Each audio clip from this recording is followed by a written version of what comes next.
तो ब्रिलियंट्स, अभी हम कर रहे हैं 7th क्लास के लिए चैप्टर नंबर 5 पेज नंबर 104 का ये ट्राइदीज है। इसके अंदर टोटल 4 सम्स है। देखते हैं इन 4 सम्स में क्या चीज़ है। चैप्टर का नाम क्या है? Lines and angles.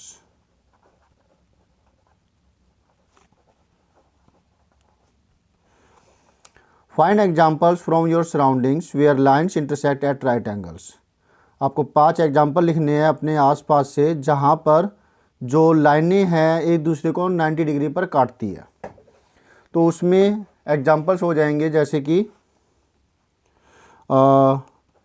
डोर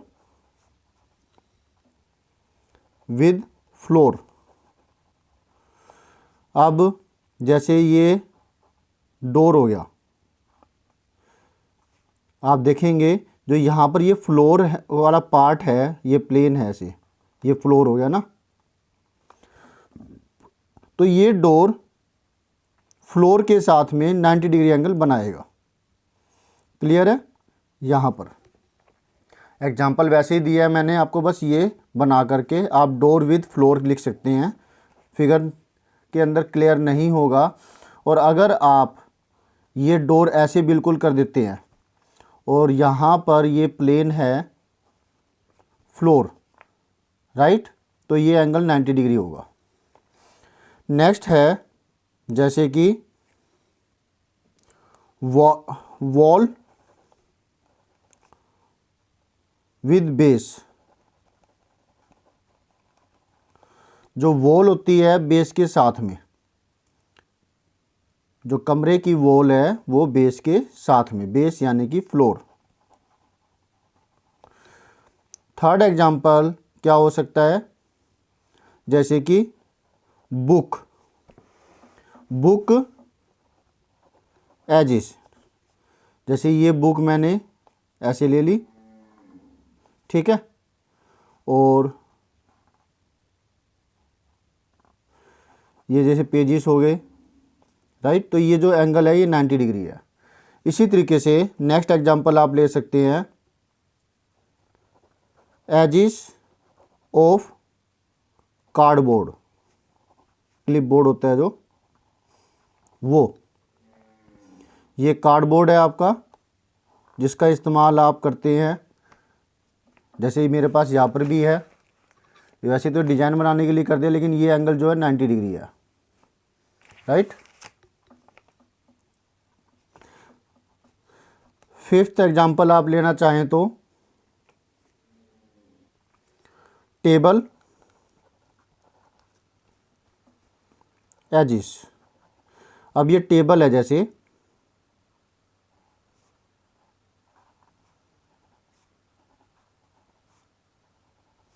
तो ये टेबल की जो एजिस है या जो ये जो लेग है, ये एजिस हो गए। इसकी जो लेग है वो इस प्लेन सरफेस के साथ जहाँ पर आप रख करके अपना काम करते हैं, वो यहाँ पर ये एंगल, मतलब ये रेक्टेंगुलर होती है ना, तो यहाँ पर भी ऐसा ही होता है। तो इतने एग्जांपल्स बहुत हैं। ऐसे कई एग्जांपल्स आप लिख सकते हैं कि भाई कोई पिलर है वो ग्राउंड के ऊपर है, या कोई और एग्जांपल, ठीक है। अब second question, find the measures of angles made by intersecting lines at the vertices of an equilateral triangle.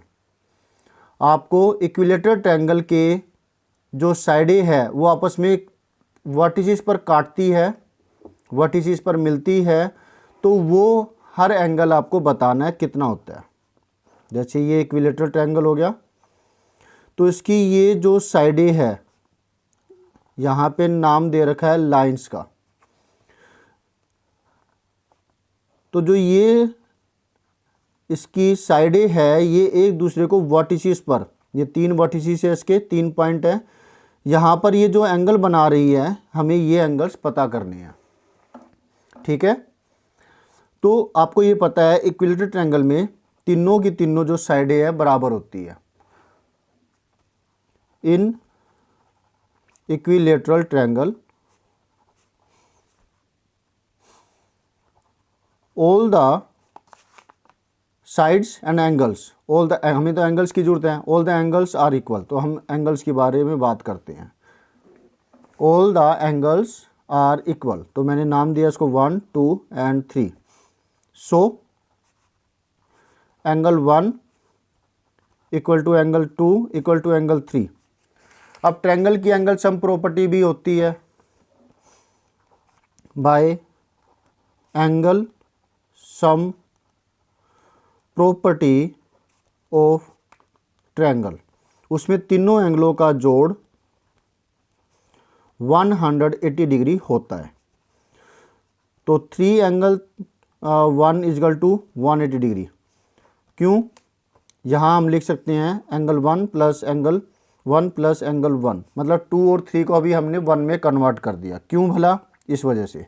इसको अगर हमने नाम दिया हो 1 फ्रॉम 1 लिख देंगे, नहीं तो हम यही बात लिख सकते हैं यहाँ पर। ठीक है, एंगल 1 इक्वल टू 3 मल्टीप्लाई में है, उधर जा कर के डिवाइड में आ जाएगा, 60 डिग्री आ गया। हैंस अब तीनों तो बराबर ही है, 2 और 3 भी फिर 60 डिग्री होंगे। Hence each angle of an equilateral triangle is 60 degree. Answer clear हो गया? Very good. तो इस तरीके से अभी 2 तो हमने पार्ट कर लिए, अब आगे के पार्ट्स।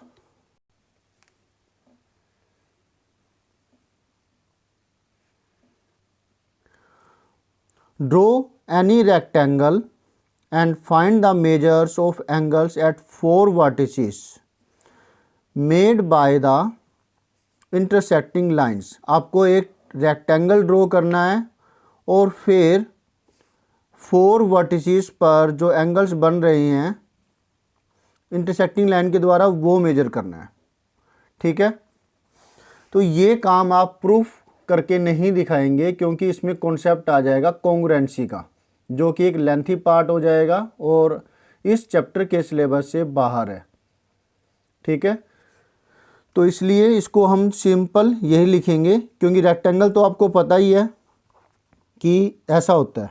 आप स्केल की मदद से ऐसे करेंगे कि अपोजिट साइड पैरेलल हो और ये ऐसी फिगर आती है। आपको ये तो पता ही है कि रेक्टेंगल ऐसा होता है। इक्विलेटरल ट्रायंगल में हम ऐसा नहीं कर सकते, क्योंकि फिर क्या होता है, इक्विलेटरल ट्रायंगल के अंदर एग्जैक्टली फिगर नहीं बनती है। या फिर आप उसको कर सकते हैं कि भाई बराबर एग्जैक्टली सेम फिगर बना करके जिसकी तीनों साइडें बराबर हो, तब आप उसको लिख सकते हैं कि मेजर करके। फिलहाल यहाँ पर आप इसको ऐसे भी कर सकते हैं, छोटा पार्ट है, ज़्यादा लेंथी नहीं होगा। मार्क्स के हिसाब से आप कर सकते हैं। अगर 1 नंबर का ही है क्वेश्चन, तो आप सिंपल एक ऐसी फिगर बना दीजिए जिसके तीनों की तीनों साइडें बराबर हो, कंस्ट्रक्ट कर दीजिए और फिर उसको मेजर करके बता दीजिए कि इसका इतना डिग्री है, 60 डिग्री है। और अगर ज़्यादा मार्क्स है तो आप इसको ऐसे कर दीजिए। लेकिन यहाँ ये कॉन्सेप्ट नहीं आएगा कि इसको 90 डिग्री प्रूव करके दिखाओ। तो फिलहाल ये ऐसे आप रेक्टेंगल बनाएंगे और फिर इसको मेजर करेंगे, तो हर एंगल जो है 90 डिग्री होगा।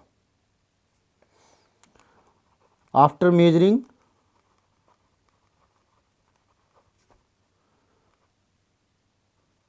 each angle of rectangle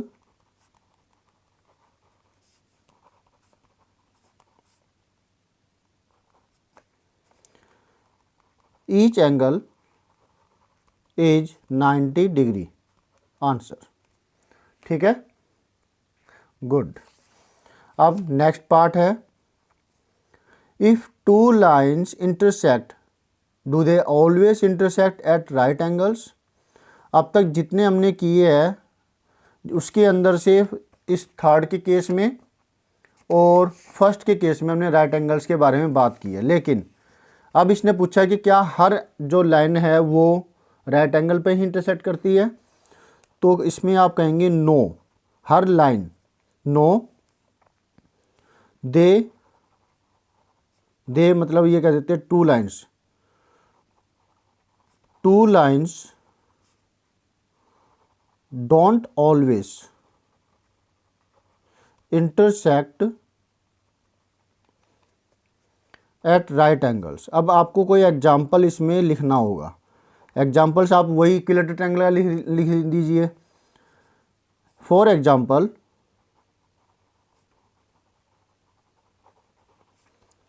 in equilateral triangle जो sides intersect at 60 degree, which is an acute angle, not right angle। ठीक है, एक एग्जाम्पल ही काफ़ी होता है इस तरीके की को करने के लिए कि भाई ये गलत है, जो इसमें धारणा दे रखी है, जो चीज़ दे रखी है इसमें। होप सो ये आपके लिए हेल्पफुल होगा वीडियो। जो पहले वीडियो बनाया था उसके अंदर शायद जल्दबाजी में बनाया था, शायद आपको पसंद नहीं आया वो, तभी करके मैंने आपके लिए ये दूसरी बार वीडियो बनाया है। कोई दिक्कत है तो आप कमेंट बॉक्स में कह सकते हैं। Thank you students for watching your own video. मिलते हैं नेक्स्ट वीडियो में। अब तो 8th क्लास के बनाएंगे, तो 8th क्लास के वीडियोज़ के साथ में आप आगे के वीडियोज़ इसके साथ एन्जॉय कर सकते हैं। एन्जॉय मैंने इसलिए कहा क्योंकि स्टडी एन्जॉय ही है, काम आपका एन्जॉय ही होना चाहिए, तभी आप उससे फ़ायदा ले सकते हैं। तो इसकी स्क्रीनशॉट ले सकते हैं आप।